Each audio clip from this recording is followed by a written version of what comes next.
À la base, la salle de bain du studio était plutôt en couloir, c'est-à-dire qu'on rentrait face au lavabo et sur notre gauche, on avait un petit bac à douche et de l'autre côté, les toilettes. Donc là, on a décidé de changer complètement le volume de cette pièce dans le cadre du réagencement. Nous sommes plutôt partis sur un volume carré avec une circulation centrale. Il y a beaucoup de choses aujourd'hui qui sont faites, étudiées pour les petits espaces, donc bien faire attention au volume qu'on a quand on choisit ces équipements.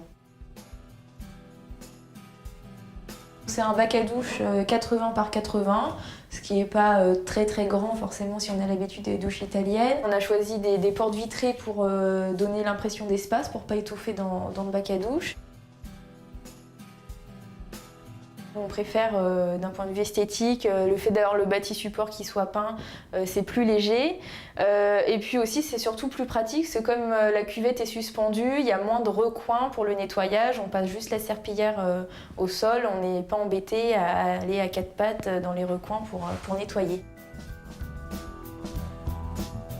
On devait placer le lave-linge dans la salle de bain.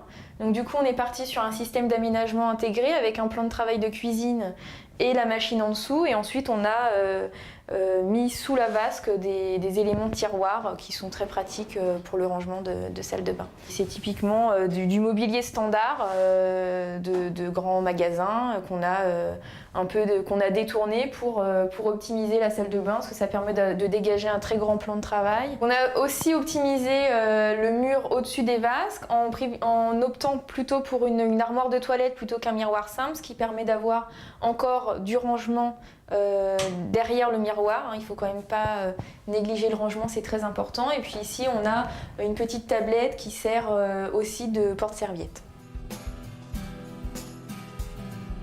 Au niveau de l'éclairage, on a décidé de créer une fenêtre intérieure qui permet de récupérer la lumière qui est dans le couloir pour la salle de bain. En éclairage artificiel, on est parti sur un faux plafond avec des spots encastrés. Il y a d'ailleurs la VMC qui est aussi encastrée et qui s'allume en même temps que les spots.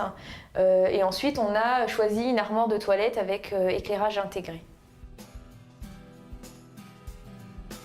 Pour le chauffage de la salle de bain, on a opté pour un sèche-serviette, c'est comme ça fait double fonction. Il chauffe à la fois la pièce et puis ça permet de pouvoir y accrocher ses petites serviettes et avoir des serviettes chaudes en sortie de douche, c'est très sympa. Pour fermer la salle de bain, nous avons opté pour une porte à galandage. Donc c'est une porte coulissante qui rentre dans la cloison, ce qui est très pratique, parce qu'on n'est pas embêté par la porte quand on est dans sa salle de bain. Donc il faut savoir que la porte à galandage prend un petit peu plus d'épaisseur qu'une cloison normale. Si on veut remplacer sa porte battante par une porte coulissante sans casser ses cloisons, on peut toutefois opter pour un modèle en applique. Donc là par contre on aura la porte qui coulissera directement sur notre cloison.